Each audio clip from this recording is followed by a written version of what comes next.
Can everybody hear me okay now? I was just explaining we have some connectivity issues here this morning. I hope that everyone can hear me. Thank you. I can see on the chat that people are saying they can't. So my apology up front is just about all of that, actually. We have got some connectivity issues. Hopefully, we won't have any more problems as we go this morning. But if all else fails, what I will do is send out the slide deck to everybody afterwards, and whatever recording we get today, but I also have other recordings that we've done on Procurement Act as well. So I will figure it out if we do have any connectivity issues, but hopefully it will be okay. Thank you everyone for joining. We've got lots of people signed up for the webinar this morning. We have got a lot to try and canter through this morning, so I will be at quite high level. If you've joined a Procurement Act webinar with Go for Growth before, you might have heard some of this before, but we are recording the session this morning as we are on Zoom, as we always do. As I've said, a copy of the slides and a copy of the recording will go to all registered attendees. I have had some apologies sent this morning, so you won't hear this if you're not here, but you won't miss out if you couldn't make it. And if you do have to drop off partway through, you'll also not miss out.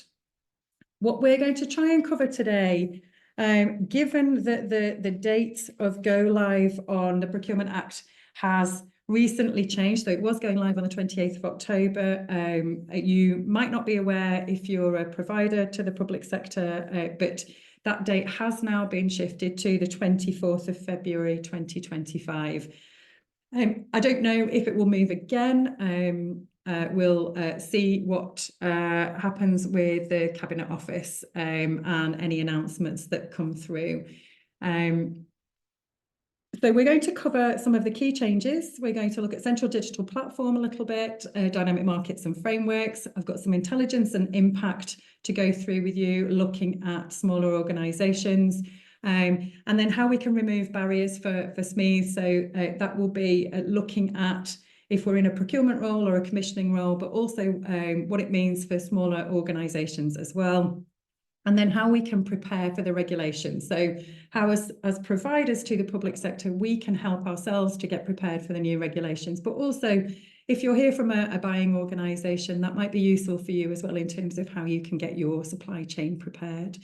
And then I have carved out some time for questions, but we are on Zoom, so please do feel free to use the chat functionality and the Q&A functionality. Both are enabled this morning. If there are any issues and you suddenly can't hear me again or anything like that, please do pop it in the chat. I will keep an eye on it this morning as we're going through, given we've got some gremlins in our system at this end. If you have any questions, if you want to put those in the Q&A as we go through, and I can either answer them live as we go, or I'll answer them at the end as well. So that's what we're going to cover today. Hopefully that makes sense with why everybody is here. So if we think about the key changes, there are a number of affected areas on the screen. The reason for the delay, I think LinkedIn decided, the community in LinkedIn decided that it must be to do with the central digital platform, and that's why the legislation had been delayed going live.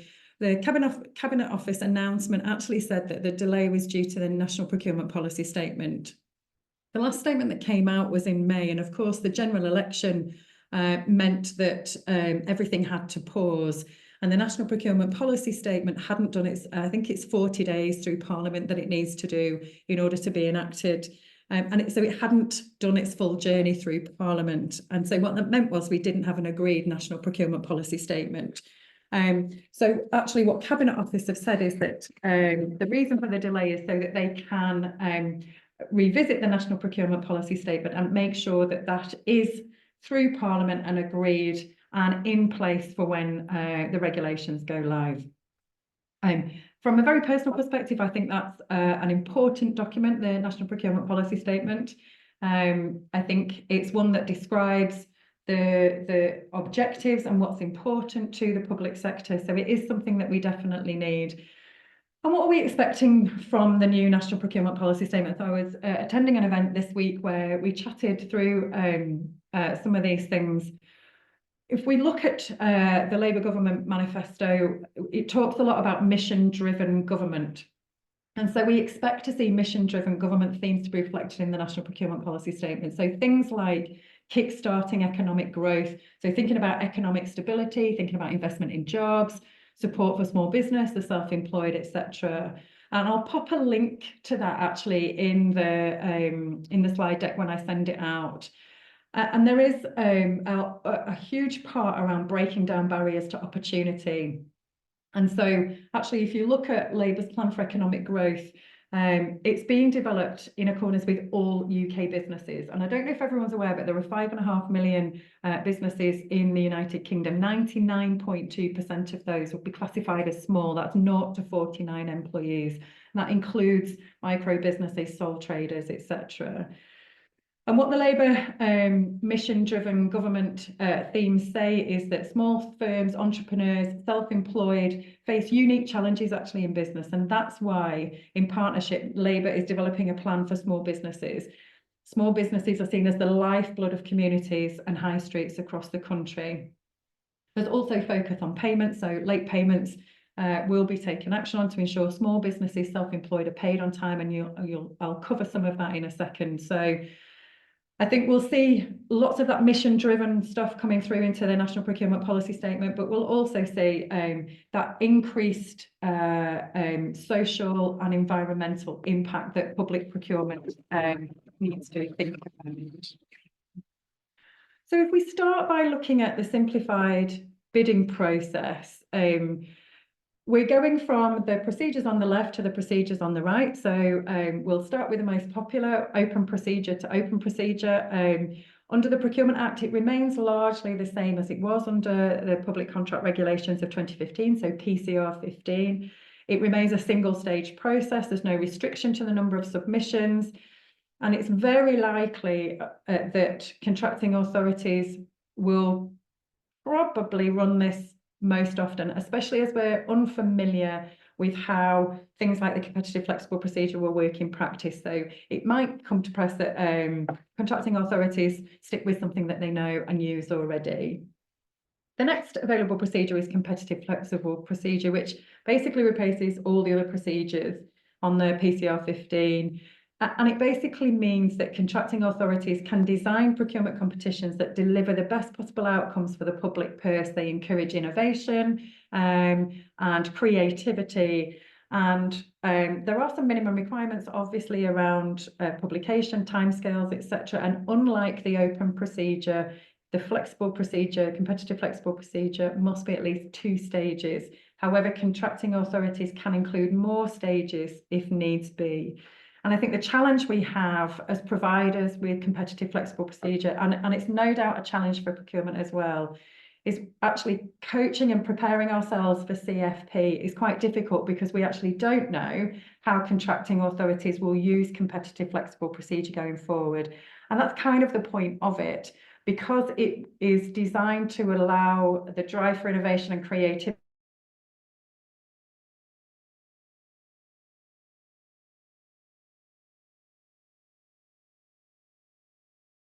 is to do a bit of a deep dive once we've gone live to look into how the competitive flexible procedure is being used. So we'll take some live examples and just try and learn as we go with CFP a little bit. And then we have something called direct award.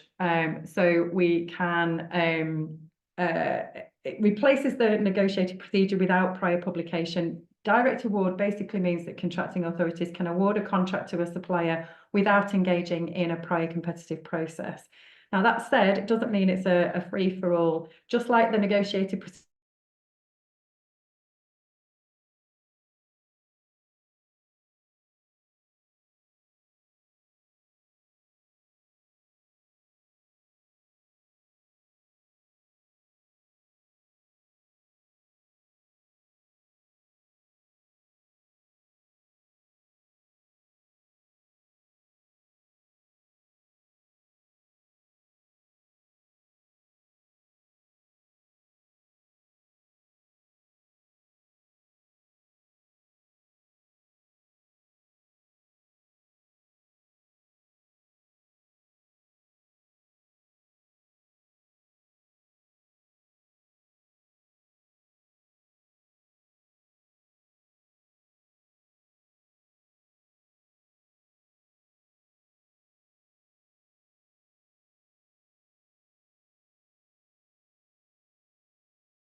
I am back. I'm so sorry.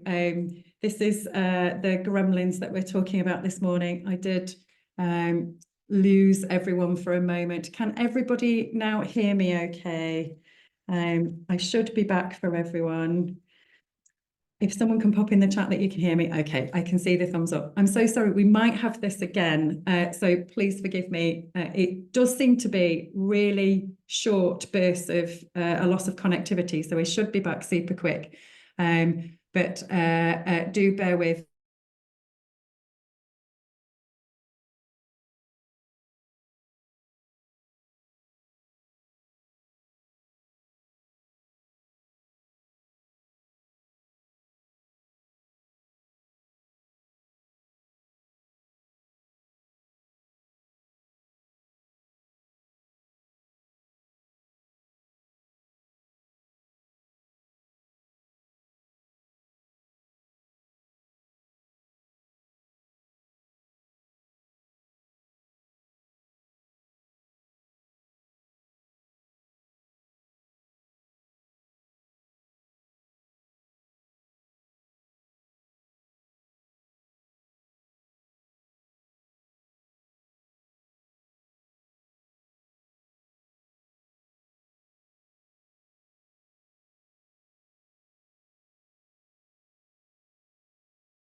I'm so sorry for the disruption this morning. I literally don't know what's going on with the gremlins. I am back again.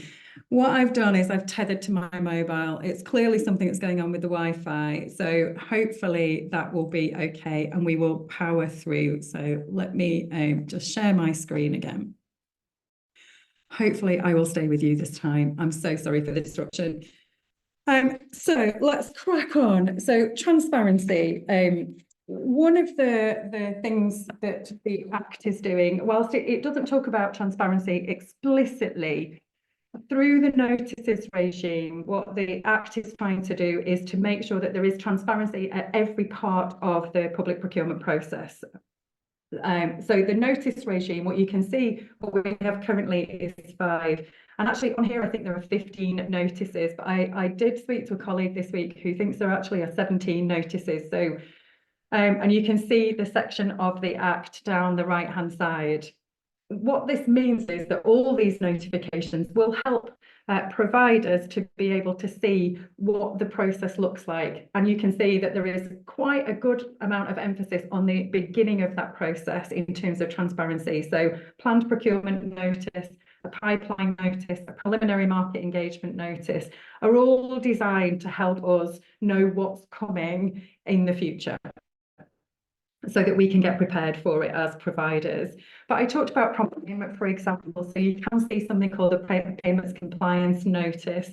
So there is a real emphasis through the transparency, the notices regime to help us see what's going on.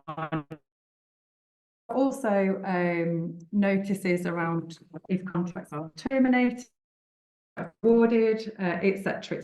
And if you're a provider to the sector, if you're in a buying organisation, you'll know that anyway, but if you're a supplier to the public sector, those notices are likely to be, well, they will be on the central digital platform.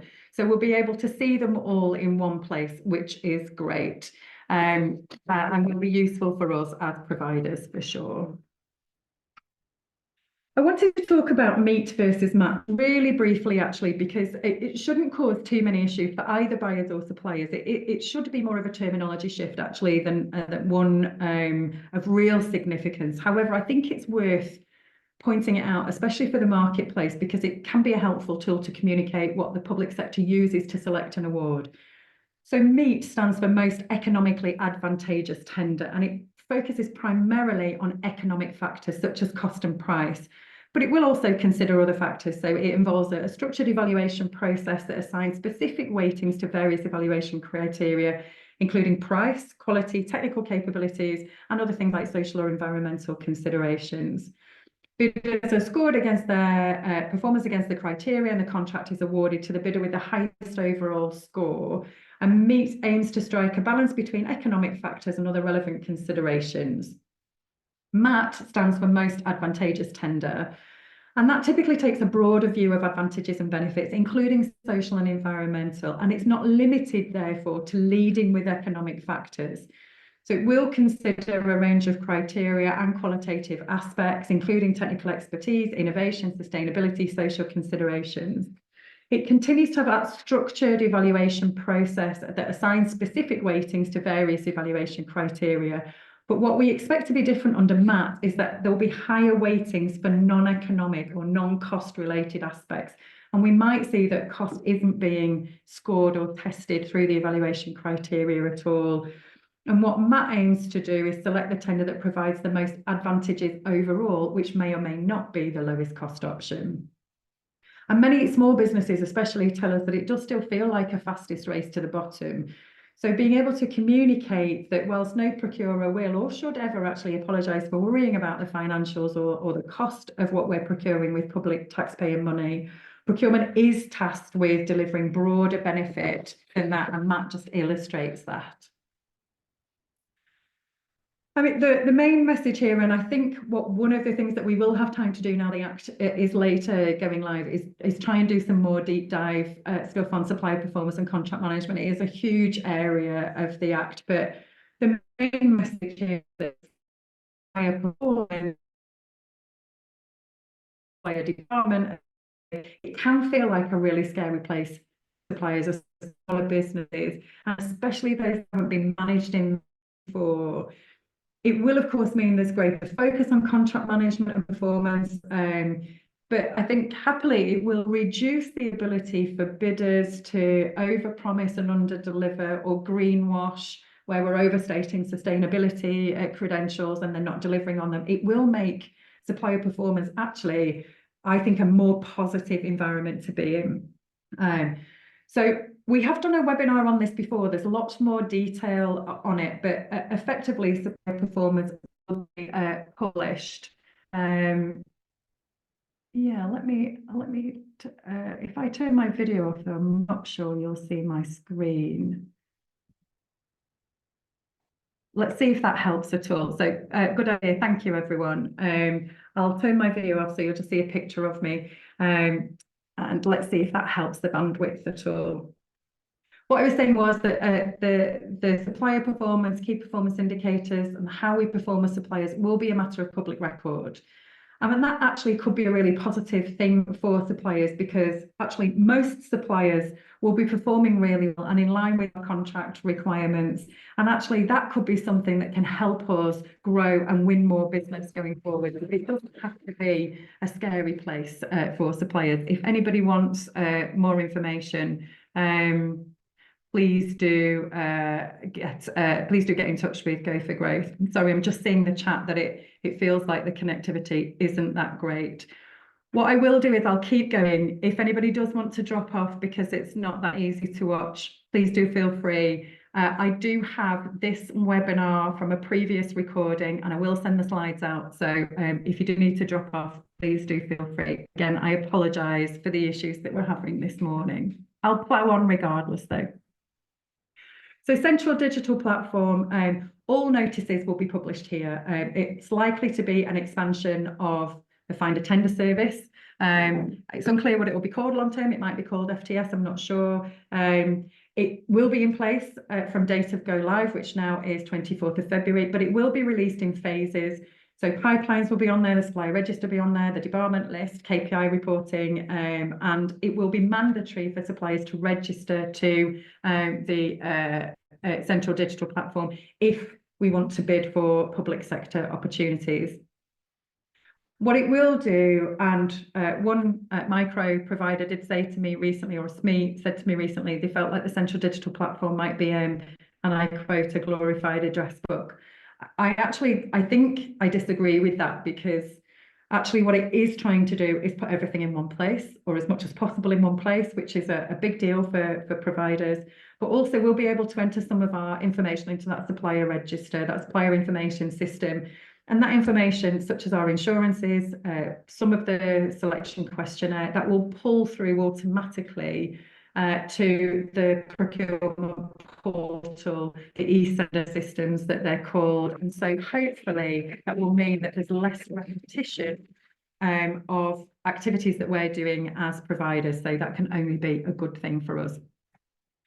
Dynamic markets and frameworks. So at the minute we have a dynamic purchasing system, and if we think about dynamic markets, they cover common goods and services. The new dynamic markets will excluded and excludable suppliers will be able to be removed. We are at the minute, the new legislation wouldn't allow a dynamic market under threshold. What I'm hopeful of, and my colleagues that I speak to in procurement are hopeful of, is that this delay that we have in the legislation will allow that to be revisited, because not having a dynamic market that's always open under threshold just feels like a bit of an own goal if we don't have that. And so we're hoping that actually that's one of the things that will be revisited whilst we have a bit of a hiatus with the legislation. Frameworks will continue as they are, so you will be able to have a closed framework for 4 years, as there is now, but also there will be an open framework.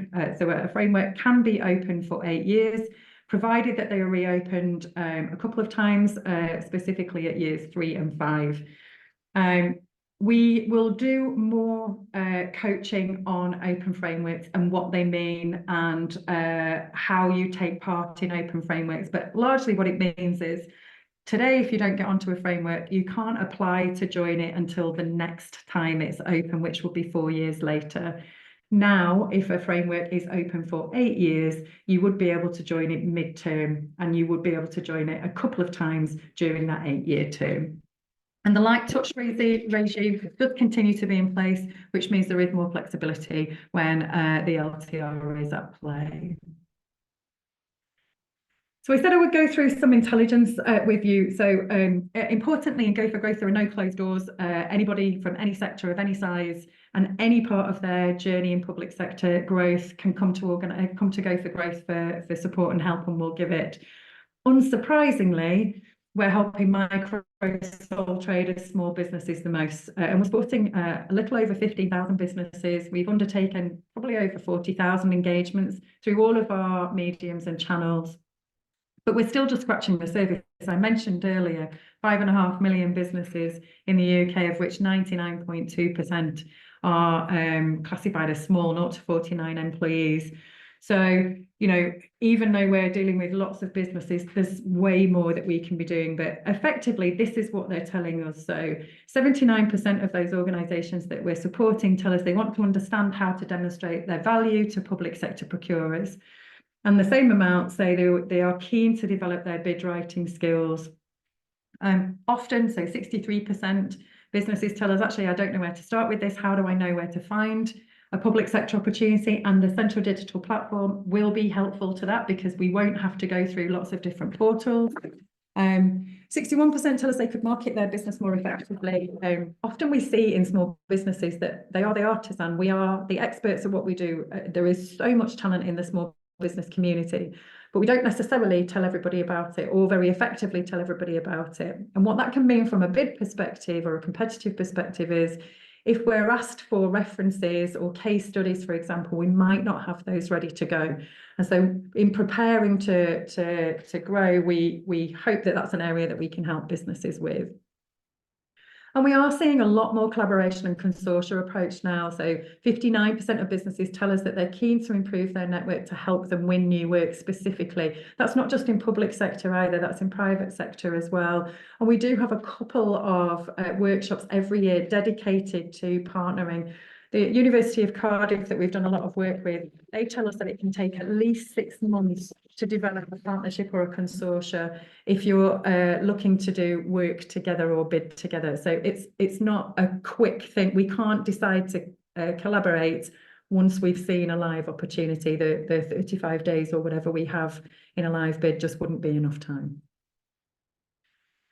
So what's the impact on suppliers? I think there's lots of positives actually to be had if you're a small business on this call today. The Act may well increase competition because we're making it easier for more suppliers, including SMEs, to bid for contracts. That means we're taking part and we have the choice to take part directly. I will say being in the supply chain is definitely not a dirty word. That can often be the right place for businesses, any businesses, but that includes small businesses.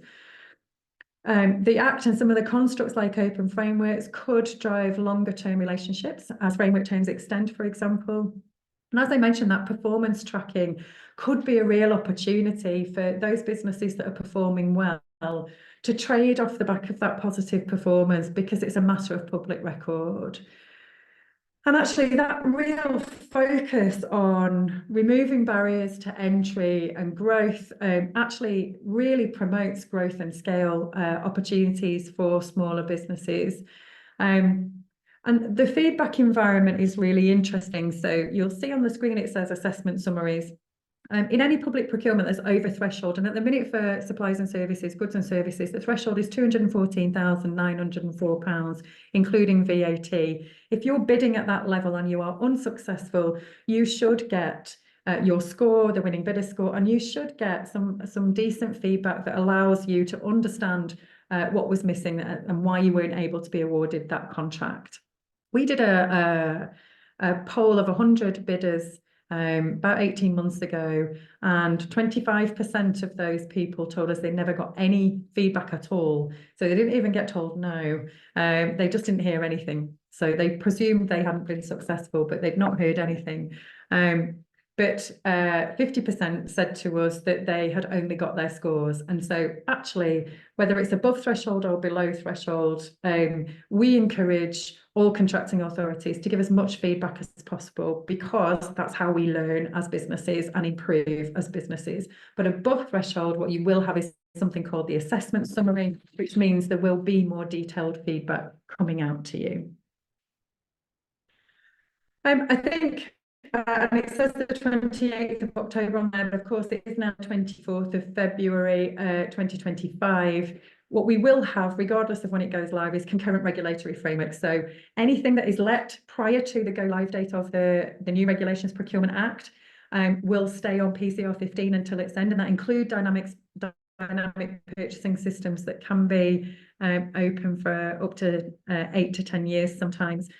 And we will have anything after the go live date being run under the Procurement Act regulations. So we will have concurrent regulatory frameworks running for a period of years, and we'll have to make sure that we can support suppliers around that.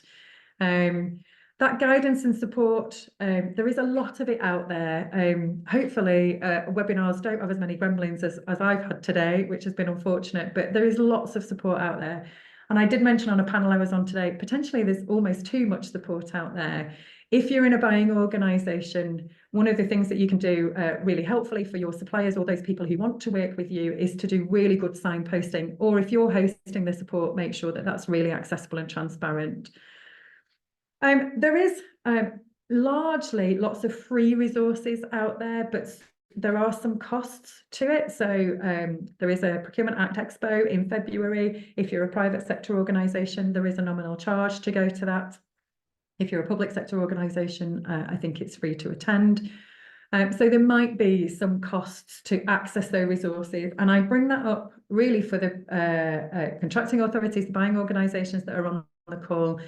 Your suppliers might struggle to get to those things if there is a cost associated to it. And so you might get questions from your supply base that you think that they might already have known the answer to. But if they are not able to access some of the resources due to cost, then please just bear that in mind. The competitive procedure, of course, we need to wait actually and see what's happening in terms of how we can dive into that and learn about it.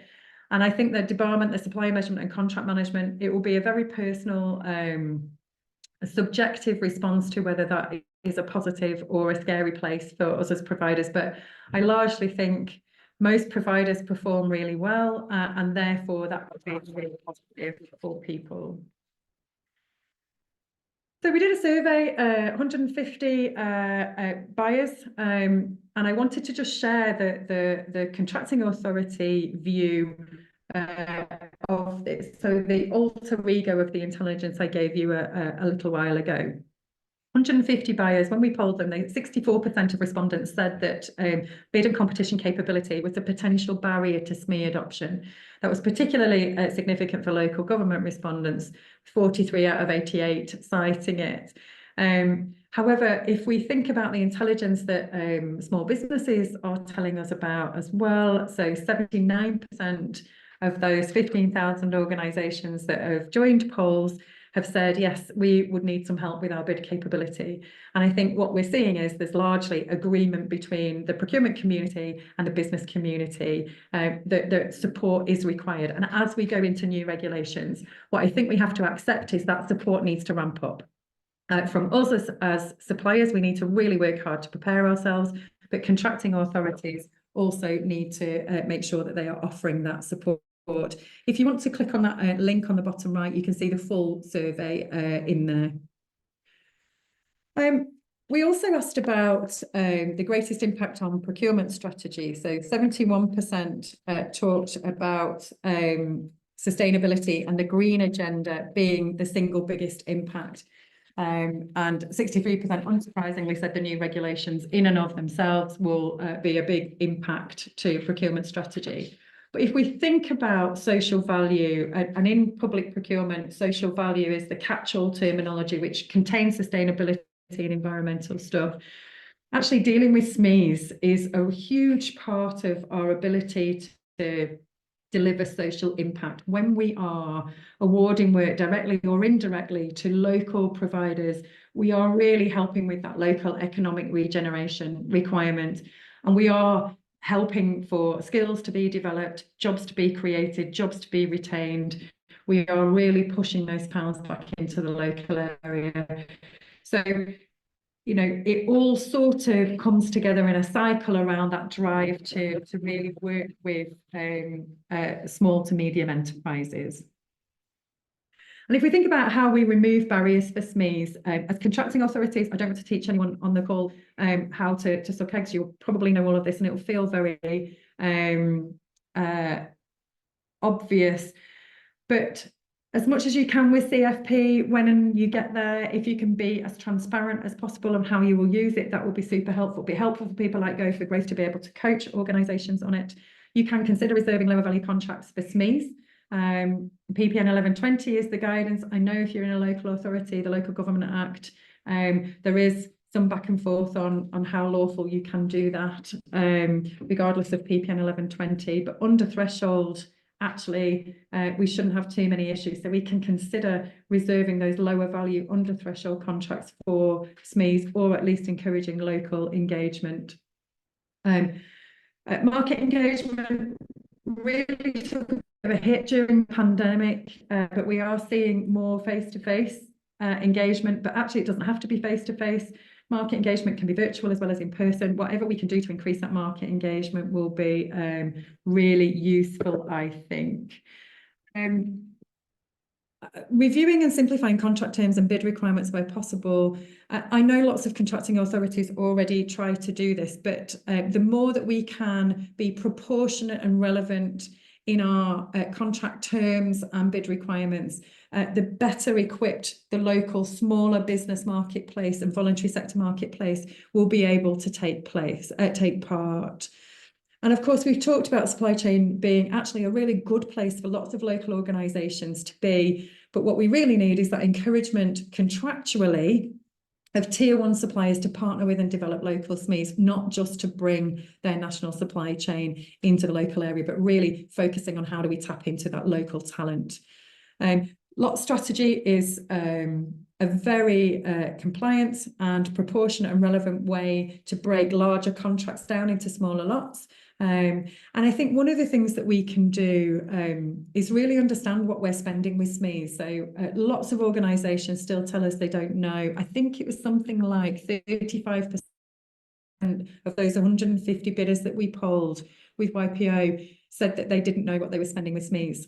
What that means is we don't know if we'll get better at it. We don't know if we're doing more or doing less. And so if we can baseline our spend, that will largely be helpful. And then for us as businesses, there is a responsibility on us as providers to do as much as we can to get involved as well and get prepared as much as we can. So these workshops and webinars, there are lots of them. Attend what you can when you can. Lots of them will be free, so there will be an investment of your time, but there shouldn't always be an investment of your money for it. You can think about whether you've got everything in your toolkit to take part, and I'll tell you a little bit about how you can do that in a second. And we know that both businesses and our procurement colleagues think that there is a need for us to develop our bid process knowledge and skills. Actually, Go for Growth is running a half-day bid skills workshop virtually, free of charge, on the 7th of October. It's on our website if you want to book onto it as a provider. Come along and we're going to get into the ribs of what do we need to think about and do and consider when we're looking to bid. Social value and environmental narratives and impact are super important. They're only going to get more important. So understanding what we stand for, what's important to us as businesses, but also then understanding the contract environment and the additionality of that when we're bidding is super important. And we are in a digital world. We know that we're in a digital revolution. So much of what we do in life, actually not just in work, is digital. We do need to invest in our digital capability as suppliers. We can't bid on a smart device. You can't bid on a smartphone or a tablet. You do have to do it on a desktop, and not every sector in the business community has ready access to those things. It's not insurmountable. There are there are libraries, there are loan schemes out there, there are lease schemes in tech these days. So, you don't have to go out and spend a fortune on technology, but it is an awareness that these are digital processes. So your digital maturity and digital capability is as important as everything else. And if you're worrying about that, please do give me a shout. And then actually monitoring market opportunities. There are alert services. I think they come with a health warning. I'm hoping the alert services will get better in time, but monitoring proactively those market opportunities will be easier with the central digital platform, but it is a responsibility of ours to look for what's coming. So there are knowledge drops. They're hosted by the Cabinet Office. These are all live links. So when the slide deck comes out, if you want to go to them, you can have a look. We also distill the knowledge drops, and we have done into smaller bite-sized videos that you can see on the Go for Growth TikTok channel if you want to, and if you're comfortable using TikTok. But the other thing to say is that you're not alone. Actually, there is help out there for you. It can feel like a very lonely place, either as a procurer, actually, having been there myself, or as a small micro business. And so Go for Growth is here to support you, whoever you are, and whatever role you play. So on the screen, and this will come out in the slide deck, you can see how to get in touch with us. I mentioned about that preparation. What tools have you got in your toolkit? How do you get as prepared as possible? On screen, you'll see I'm pointing at something called the pssr.netpositive.org. That is our public sector supply ready accreditation. Again, it's a live link. It's 3 simple steps. It's free of charge for suppliers to access.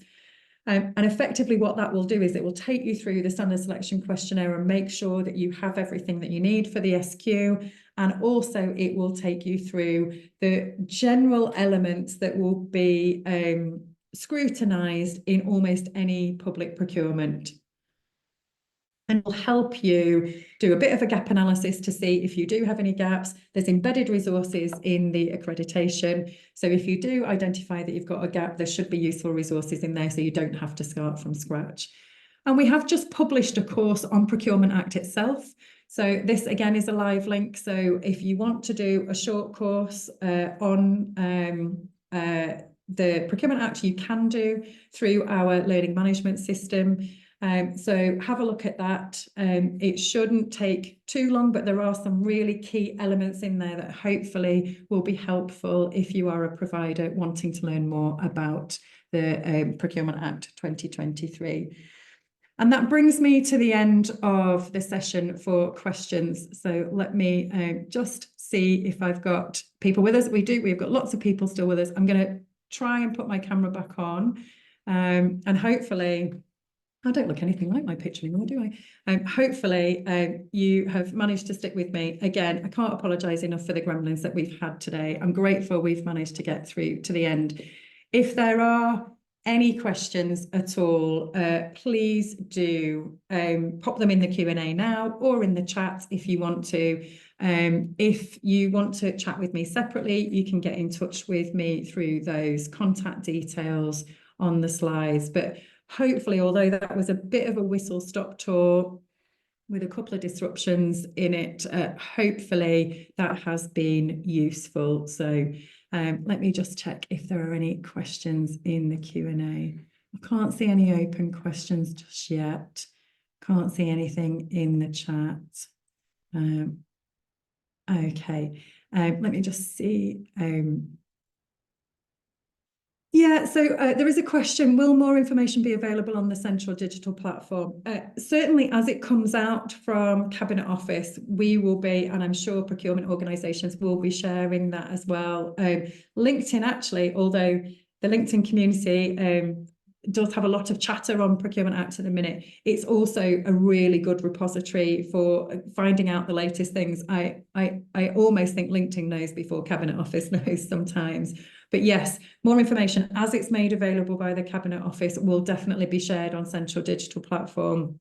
One of the things we don't know, and I guess we're a little concerned about as a community, is if it's not released prior to the legislation going live, for example, for supplier sign-up and registration, if all of the tens of thousands or even millions of businesses that need to register all register at the same time, you can see that a crash could almost be inevitable. So one of the things that we're hoping that Cabinet Office will talk to us about is whether, how people can register, when can they register, is that going to happen over time rather than it all being big bang on one day. But yes, as soon as anything is released, we will be sharing it as soon as possible. We will share across our social media channels, and we do have more Procurement Act webinars prior to that go live date in February.